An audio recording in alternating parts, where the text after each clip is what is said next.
So I'm going to talk about the power of reading comics and graphic novels and how to create a culture of reading by embracing what kids like to read.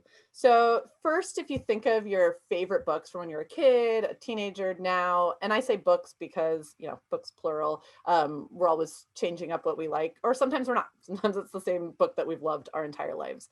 And I support all of that. Um, and then imagine that you tell someone, "Oh my gosh, I have this favorite book that I love," and you get a reaction that's like, "Oh, really? Like that book's it's kind of easy, isn't it?" Or like, "Why don't you read something harder?" Or like, "Oh, wait, you finished that like really quickly." Um, we wouldn't say that to a friend. We shouldn't say that to ourselves. I hope we're not. And so why do we say it to kids? And I'm not saying everyone says it to kids, and I certainly think that graphic novels are in a great age right now, and there's a lot of support, and yet you still come across some resistance. Um, and it can come in like many forms, and it can even come in, and then what's I think the hardest for me is it will then come across in how kids talk about themselves as a reader, because they'll be like, "Oh, well, I really like it, but like," uh, and then kind of get iffy, like I'm not supposed to like that. So in the presentation, I'm going to talk about a little bit about reading for joy and why I'm so passionate about getting kids reading. Especially because if kids aren't identifying as a reader, there's a book for them that they haven't found yet. But it gets harder and harder to feel like you're a reader the older you get. And there are so many good books out there. So I'm really excited about reading for joy and have a little bit of research about that. I also just want to talk a little bit about graphic novels. I've taken a couple graphic novels classes. I am by no means an expert. I wish I could make them. I wish I had kind of the artistic knowledge, but I do want to talk a little bit about like why they're interesting and why they are kind of useful. I also want to talk about the research. So I'll talk about how they help with reading comprehension for everyone. I have a ton of graphic novel recommendations. So I'll do some book talks, which is where I just talk about some books. I have a bunch of lists, and this will all be linked. And you'll be able to find the PowerPoint on the Eckstein Library website, or well, on the Eckstein Library website, but also on the main Eckstein Middle School website. So you'll be able to find the link to those. And then the graphic novel book drive. So there's a book drive that we're doing, and I'm really excited to talk about that. And there's also some books that I've already purchased that we're giving to students furthest from educational justice. Hopefully, mostly before break. There's some I just had to put in order because it was kind of rapid coming along, but I'll talk about that as well. Okay, so let's talk about reading for joy. This is one of those graphs that like kind of makes me it makes my heart ache because I know so many kids are reading. Like I have so many positive conversations with kids, and yet about 1 out of 3 high school seniors have not read a book for pleasure in the past year. In the past year. And that's a big percentage. That's a big percentage. Reading for pleasure, like there's lots of good benefit. You can go and do the research. There's like there's more empathy, you have more self-confidence, statistics later in life. And for me, it's the reading for pleasure thing, because it doesn't say that they're not reading. But as I said, I think it's this age where there's like so many good books and so many books representing so many different genres and identities and characters. And so I want to explore that. And graphic novels are a preferred format for a lot of kids, for struggling readers, but also for not struggling readers, kind of across the board. So let's look at graphic novels. Like, how popular are they? I do a survey with kids at the beginning of the year, and this year was a little bit funny because of everything. Everything's funny this year. So I specifically have the 7th grade data because each grade did it, so I didn't get the other data back. But like 47% of 7th graders said that graphic novels were one of their favorite genres, so they could pick multiple. So that's about a half of kids. And graphic novel sales are like booming every year. Like basically there are more and more like sales of graphic novels, and 57% of those are purchased by 13 to 29-year-olds. So there's like a really young portion who is purchasing. And I would imagine, I don't really know how they got the data. I have the sources for that, purchased by parents, or then when you get older. And you can see like so this is just like comic sales by format. So there's a lot of money being poured into sales, and there's a lot of graphic novels being published right now. There are a few graphic novel award lists that I'll talk about. So there's one called the Great Graphic Novels for Teens. And then there are a bunch of comic books and graphic novels that have won awards that are not traditionally given for awards. So on the left-hand side, you can see a sampling. New Kid, which is super great, and also you can get right now on Hoopla, won the Newbery Award this year. I think it was the first time that a graphic novel won. There was a graphic novel that won the Caldecott a few years ago. So they're kind of becoming more recognized as the kind of value that they provide, and just really good ones that are done. I asked a few kids. I didn't get a chance to interview, so I did a survey, and you know, kids, they're like hard to be interviewed. So I'm just gonna stop sharing, and then I'm gonna. Why do you like graphic novels? I like graphic novels because I like having the speech bubbles above and how it's sort of like short, and I can see all the pictures, and yeah.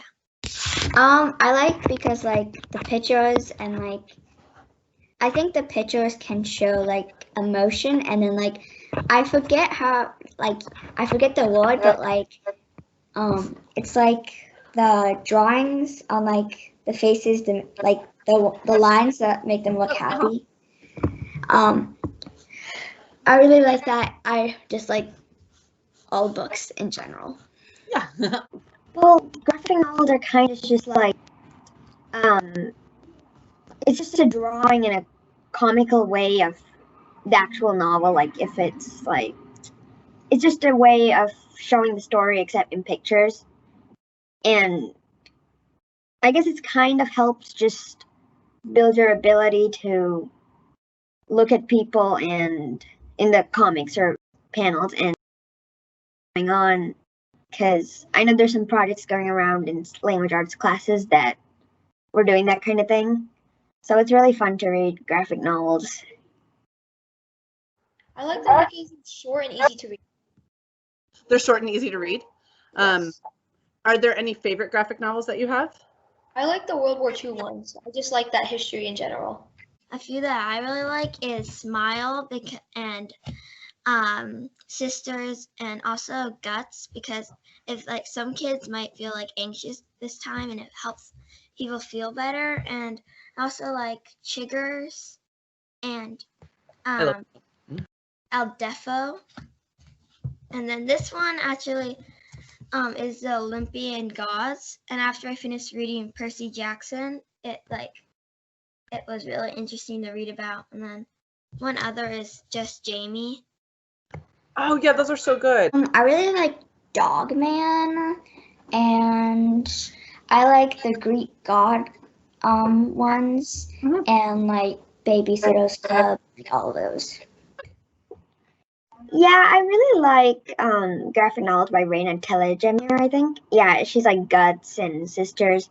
Well, I can relate to those because they're like sisters. It's like sort of, I have a younger sister, so yeah. And there's actually many good graphic novels, but yeah, I really like Raina Telgemeier's graphic novels the most. But in terms of being a school librarian, the thing about graphic novels is that they are very engaging, and I noticed when I started promoting graphic novels, I started with the teachers really at my school and started pushing. That goes back 4 or 5 years now. And I started getting more graphic novels in my library. My circulation went up dramatically. So for that reason, I pursue it as a librarian. I've always liked comics, and so even though I was a huge reader when I was growing up, and I read a variety of things like Nancy Drew, all the things, I was always reading Snoopy and Garfield, and Calvin and Hobbes was when I was older. So there was like, I had a connection to certain kinds of comics, but I didn't really, graphic novels I became more aware of them when my daughter was in middle school. Well, she was around 4th grade actually, but she started reading a lot of manga. And so it turned into like a huge hobby of hers. We'd have to go to the library like literally every day because you were only allowed to have 20 books out at a time, and she'd go through them super quick. So that's when I started kind of becoming aware of like a bigger thing. And I think that they've come a huge, like there's just been an evolution around graphic novels and the way they've people have decided to kind of use them as a different type of material. So whether it's like history related or, you know, there's just a ton out right now that are super awesome. But the reason I think I like them is because it leaves a little more to your imagination. Instead of reading somebody else's perspective of like a character development or an event, it's less words. And so the visual allows you to kind of follow a plot, but kind of almost connect more with the character because you're seeing things in a different way through their eyes or maybe their feelings. But I just think the less words kind of gives you a little more freedom. I'm still growing in my just awareness of there are just so many young adult titles out there that I haven't read, and that's really exciting. I feel like this is this hybrid of art and literature that has just boomed in my adult lifetime, really, and I love that about it. Okay, so just a little brief. I know people know what graphic novels are, probably, right? Like you've seen comics. What's interesting when you actually start getting into like why they might be popular and what they are is there are kind of two main things that set graphic novels apart, and it's obvious in some ways but also not. So gutters and panels, the use of gutters and panels are important, and I'll go into kind of why I'm talking about this when I'm talking about some of the research around literacy and comprehension around there. So gutters is a space between the panels, which it's like, it seems obvious. And then, oops, sorry. There we go. But it's really important because it it's where you're taking the two separate ideas and you're merging them in your mind. So your mind is actually doing work in between the panels, and there are different types of panels. And I'll go into that in just a moment. And then panels are obviously the contents, but basically when the parts that fall in, it's like the glue that binds it together. And I have another little video that we're going to watch. Actually, I'm going to go over this first and then I'll go back to the video. So now when you get to reading comprehension, so we talked about the gutters, which is like the space in between, and the panels, right, which is like the panel. Now let's talk about the words and the images and the words and images together. So there are kind of, when you're reading a graphic novel, there are essentially three windows of reading it. There is the words window. So when you're just reading words, and honestly, I'm a words person. We're all visual learners. Like that's just an element of how humans learn. But like I grew up reading like traditional novels. And so sometimes I read graphic novels really quickly. And in fact, too quickly because I'll miss something. So you have the words that are important, you have the images that are important, and then you have how they interact together. And it can make it just complex in interesting ways. And with reading comprehension, what's really interesting when you look into graphic novels and reading comprehension is that the way our brain processes information, we have different systems for processing information. There's a lot of brain research stuff, and graphic novels are really interesting because you're basically using two different systems of learning that are coming together. So the fact that you're combining these images and text and then making sense of what's happening in between the spaces actually really aids in reading comprehension. And this is true for all learners, but also, in particular ELL and struggling learners, where it can it helps. And so it's actually this complex system where when it's put together, so even though you can read them quickly, you're processing and retaining information just in a different way than you would if it was just looking at a piece of artwork or just reading a novel. And this is why so now I have a little video where with Jeffrey, Robin, and Stacy. Golden age of graphic novels is what we're in. Yeah. And I was curious, what do you think, what do you think it is about the art form that is so engaging? So I don't know if you have an idea about that. I've thought quite a bit about it, Erin, in fact. And so I did, as I was doing presentations to teachers, I developed, you've seen my slideshow, but I started talking about, so the thing is, humans drew for for tens of thousands of years before they developed writing, right? So they're, you know, the Lascaux cave paintings, they're 27,000 years old. Writing is perhaps 8,000 years old. And Lascaux is not even the oldest. There are other cave paintings that are 50,000 years old. So there's a basic, we're visual learners. That's how we're made. And so we communicate that way also. And so what's happening now with graphic novels is it's actually an emergent language, because a lot of the things that happen in graphic novels, the little details, you can see how those details could become actual sound signifiers or meaning signifiers, the way you know alphabets grew originally. So it's kind of like, so I think that there's kind of there's a sense of newness for kids, like this is new, right? Because it is new. It's an emergent language, right? So there's that. And then there's also the fact that it's still, even though it's really well accepted, it's not completely universally accepted. So there's still a bit of an edge of, you know, an edginess to it. But I just learned a lot about behind the scenes, like as a writer, how much you have to go through and how much editing. And I know editing is a huge part of writing anyways, but with a graphic novel, you're really limited to words. So it's ways you can express through little, you know, just the ways you can express through drawing is really fun. So on the other side, I thought that was a really fun experience.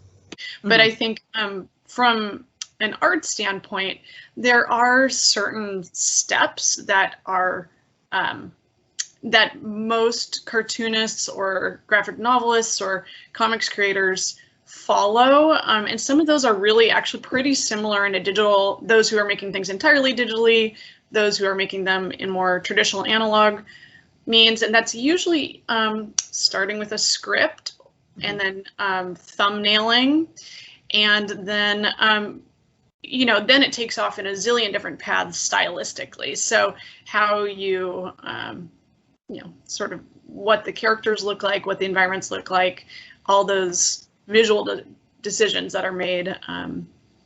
Yeah, those are different kind of than the book genres and have some of their own names, but you know, some are widely known of just manga style.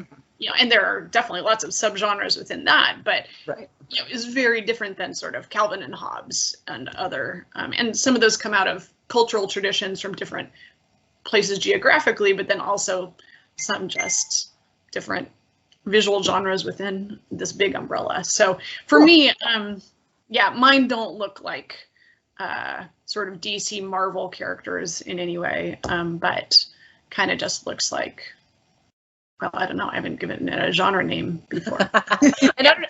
I'm really academic about it. I'll give you what I did in Complet and show you how it relates to The Watchmen.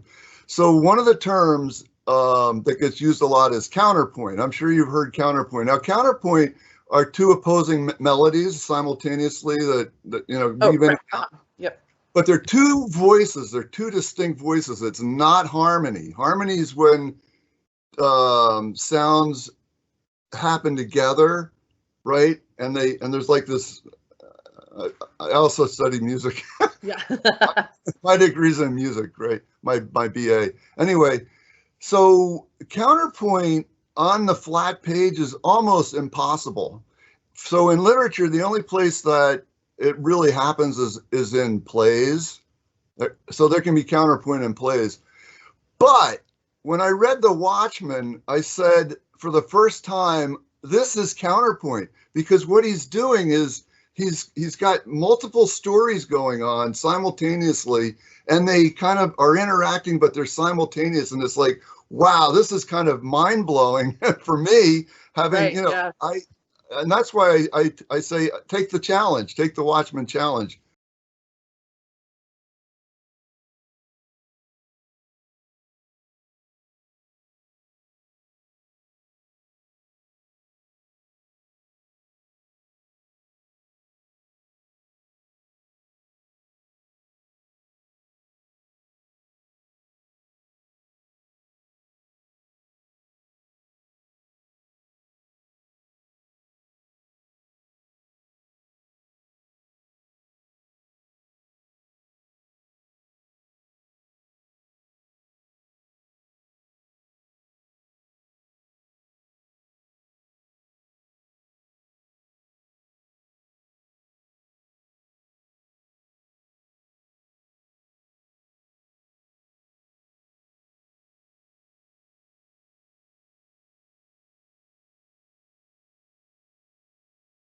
I'm not going to watch it. This is a really great video. Jean Lewin Yang is one of my favorite cartoonists right now, and he has this great TED talk about like why comics belong in the classroom. What's so cool about him is his graphic novels are amazing, and he was also a teacher, so he has this really interesting perspective. What I was going to show in this video about what he said is he talks about how when he had to have a sub like every month 1 year because he had some like tech, it was like a tech job in the district or something, and he started just drawing comics because he can. I wish I could just do that, to like explain physics or to explain math, I think is what he was teaching maybe. And kids really loved them, and he realized, and he had recorded himself, and he was like, that did not work at all, but kids loved these comics. And he was like, one of the things that really worked about comics was how you could see like past, present, and future simultaneously, and you could kind of easily go back and forth, and you saw the panels, which you can do with reading a little bit, but it's just much more dense. So oops, didn't mean to start that. When I could be there and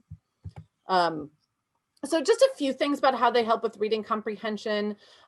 So visualization is a strategy that we teach kids of how to use, and the relationship between words and images in graphic novels just naturally helps students with that already. There's also some reduction of cognitive load. So when it is dense text, or when there's like a really sophisticated subject matter, then having kind of a graphic novel about it, it reduces some of that intensity from reading. So you can read something that's maybe a little bit more intense. And when you read in a graphic novel form, your brain's just processing it in a different way. And then the last thing is the thing I mentioned about like you're storing information verbally and non-verbally, which are basically two different systems in your brain. And that helps with understanding and recall. So there's sort of a natural reason why people tend to remember things. It also helps with visual literacy. You know, we're inundated with multimedia messages and things like that. And graphic novels prepare you because there is a sequential nature to it, but you are having to kind of shift between like the images and the graphic novels and then what's happening in between. This was just, I just wanted to mention, I tend to think of graphic novels kind of as a genre, like I have them separated out in the Eckstein library as comics. But what's interesting about them is that there are graphic novels of all different genres. And you'll find kids, just like with regular books, tend to gravitate towards some. So like I have kids who love manga, you know, but don't really like any others. I have the kids who love the Babysitter's Club and like Raina Telgemeier, but aren't necessarily reading like the historical ones. I have kids who love, you know, World War II. So just like with traditional novels, there's all sorts of graphic novels. And so a kid may not like, you know, one particular form, but may like another one. I asked librarians, like, what do you find valuable about graphic novels? And so they said things like they introduce topics with complex visual timelines. They have a great diversity of characters. The best ones have emotional depth. They're great gateway books for emergent readers. They help readers feel confident in their abilities. There's, you know, more in there that you can look at as well, but it creates readers who are open to all types of reading. They process the visual and linguistic content simultaneously, and they're more complex than you think. Hoopla, I love it so much. Now, one thing with Hoopla has comics for everyone, which means adults. What I like about Hoopla is you can turn on a kids mode, and kids mode, what's nice about it is it doesn't mean like just elementary. So if you turn on kids mode, it's great for getting children and teen stuff. But just note, like when you first go, sometimes you're like, whoa, that's like a intense title. And so you can turn it on and off. Every single student has a Seattle Public Library card. This is a super cool partnership that happened a few years ago. And it's a card you can never get any, well, now Seattle Public Library doesn't have fines anyway, so that's great. But when you used to get fines, and even I think now it's like if you lose a book, there may still be one. But with this card, you can't ever get any fines because it's for their digital content. So ebooks, audiobooks, and then they have a ton of other things as well. I'll just take you to, I'm just going to show you kind of a few things about it. So all the 7th graders should, so if you have a 7th grade student, they should have been able to log in. If they were not successful, please, please, please talk to me. I've been helping kids get there. And the awesome thing about Hoopla, they are super, super responsive. So their customer service is really great because they've responded to me within a couple of hours, unless I email them at the end of the day, and then they respond to me the next morning. So they're awesome. So they'll click get started today. You do need an email, and they can use their school email. The one weird thing about their school email is that you can't get emails from outside of Seattle School District. So if you forget a password, like you can't go through it the regular way. That said, their customer service is amazing. So if you do forget a password, you just click this contact us, and then it does it. So I'm going to log in, and I know the meeting's going to start in just a moment. This is kind of the end, and then I have all these like suggestions, but I'll just show you. You're okay to encourage a few minutes on the meeting. Okay. Just Okay, I would say use the time clock, finish up, and then Okay, sounds good. we have extra minutes built in. Now with Hoopla, there also is like TV and music, you know, kind of like Netflix and things like that. So when you first get into Hoopla, you'll notice up here, that's what I was talking about. There's this like kids mode. So you can turn kids mode on or off here. I'm just going to keep it off for the moment, just so, because there's another way to do it too. Now, what I like to do, you can search for a title. But this is where like they do have a lot, but they don't have everything. So I like to browse myself, and that's what I like to show you how to. And kids might know, you know, once you kind of know the titles you want, you know, you get 15 titles every month. And what I love about Hoopla, what I love is there are no holds. It's a 15 title per month thing. So like all the kids and all their friends, they can, all the 7th grade is reading March on Hoopla because they can all get it as one of their 15 titles. So there's not like a hold that you have to wait for. And then you'll notice, so like here, like, you know, sorry, our doorbell rang. So here there's this children's titles only. So you can turn on kids mode completely, or you can do it here.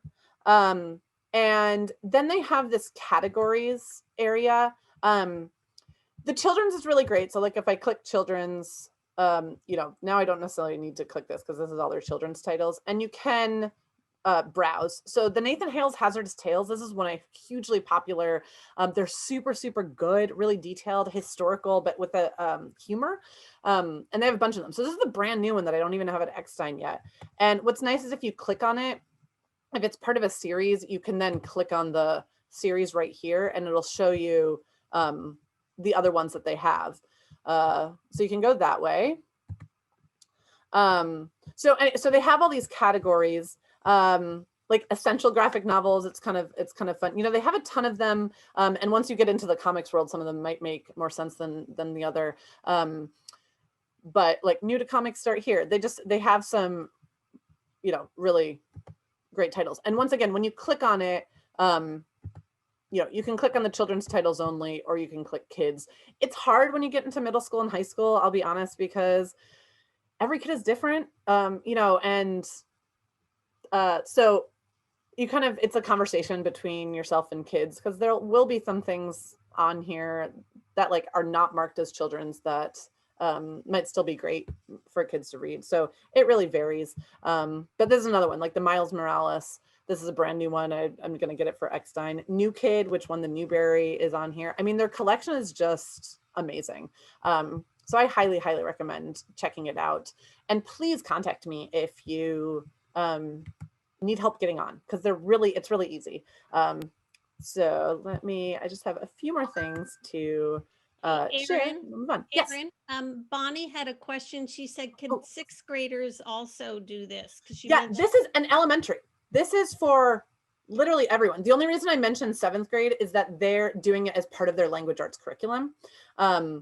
So elementary students, and every single student has their own card. And as I said, you can sign up with their email with Seattle Schools. I would just, if they're prone to forgetting, I would just write it down with them, or like, as I said, the contact us, they have been able to reset it, but like you can't, you know, it takes an hour or 2 hours till the next day if you want to reset it. But yeah, 6th graders, you know, first grade, I've been reading a bunch from Hoopla. Like, it's very weird to me because I have so many books in my home, and my 2.5 and 4.5-year-old are like, can we read them on your phone? It's a free app. And I'm like, really? And like, I found really great comics that they really enjoy, and they don't really see any, like, to them, it's, And I was like, oh yeah, I guess it's like a picture book. Like the ones that I choose for them are not, are the ones that I think they find interesting. So anyway, so Hoopla is really great. And then the last thing that I wanted to share, I'm just going to share my PowerPoint. The only time that they need to have their library barcode and pin is when they first log in, because the rest of the time you log in with the email address. It is 99000, so that's 4 zeros, followed by their student ID, which you find in the source. And the birth date, it has to be 4 numbers, and it's month, day. So like it would be, if it was January 2nd, it'd be 0102. I can look this up really easily. So if you're like, that seems very complicated, I can't find the thing. Once again, if all else fails, please contact me. I love helping, and I love talking to kids and families. So please contact me if you're ever like, hey, I heard about the thing, I don't even remember what it is, and I can't find the PowerPoint. Like if you can remember like my email or just looking me up, that was great. A few ways to support getting more graphic novels for kids. I cannot thank the PTS. I mean, I am so lucky to be at Eckstein. My collection is awesome, and it's because of the EAC funds. Like I really am so thankful to the families and community here, because books are so important, and middle school is such a great age. So donate to the EAC if you haven't. I do have a wish list that I created where like, take a look, feel free, you can take a look through it, and if, like, if you have one and like your kid's already read it and you want to donate it, contact me. So there's just a wish list of ones that I'll be like purchasing from for when I request funds for like the next year. We're going to do a used graphic novel book drive. I already purchased 300 graphic novels that we're giving out to kids furthest from educational justice, and hopefully they're like coming this week. I talked to our fiscal specialist, so they're like, most of them are on their way. Unfortunately, some will arrive after the break. I was hoping to get them all out before break, but it's just hard with ordering and this time of year. But so we'll be distributing more, and we're doing a used graphic novel book drive. And then also Third Place Books has like you can purchase, I think, through December 16th, and I have a link I'll drop in chat. And also Hoopla, like if you use Hoopla, the public library sees that they're getting more data, and so then they have more. And then I have a ton of suggestions. I know I don't really have time now to go through like some of my favorites, but I just want to show, all of these are links. And I'll show you the Eckstein website where you can see it. Julia Dietering put up something on the website for me today. These are not the be all and end all. These are just some of my favorites. So the ones where it says Ms. Sterling's favorites, those are like my personal recommendations. The Will Eisner Award has awards. They do have stuff for teens and kids, but it's also adult stuff as well. I will mention the ones that are my favorite for adults. Some of them are a little bit more mature, and some of them you might find on my other lists. And some of them are just more like ones where I don't even think a kid would be interested. So it's not that, so it kind of varies on that one. But if you want to get into reading it, I recommend those. I also have a list of like my favorite ones that are always available on Hoopla, because I know it's hard to get books right now, and sometimes the more popular ones that like you can get into ebook, but you still have to put a hold on. These lists down here are ones that like manga. I'm still building up my manga collection. It's really hard because there are often so many in the series, and it's just not something I tend to read. So I'm trying to like build up my own knowledge. So these are from some other people as well. And Eckstein students' favorite graphic novels. This is from surveys that I've done. I have a huge survey of like all the kids' favorite books from this year, from the beginning of the year. And so you can see favorite ones that that they have. And when you click on it, and probably it'll go out of it and you won't be able to see, it takes you to the Seattle Public Library, a list in the Seattle Public Library. And most of them I have in my collection as well. I do curbside pickup on Wednesdays. So you kind of have to toggle between, and I know it went out of that. And that, I think that was the, yeah. Oh, and then I just have a little bit of some resources at the end. So if you're interested in comics, like learning more about them, this is a great presentation from Jeffrey Treisman, who I had interviewed. And these are some, Raina Telgemeier, who's awesome, one of the favorite graphic novels. She has this great thing on her website that's like a guide to using them. And this is kind of the classic, it's a comic book about understanding comics. And if you're really interested, if you want to get into like super deep into kind of visual literacy of comics and how they're made, it's amazing. And then I just have some of the research links and like reading for pleasure stuff. So thank you so much. It was Thank really you. great.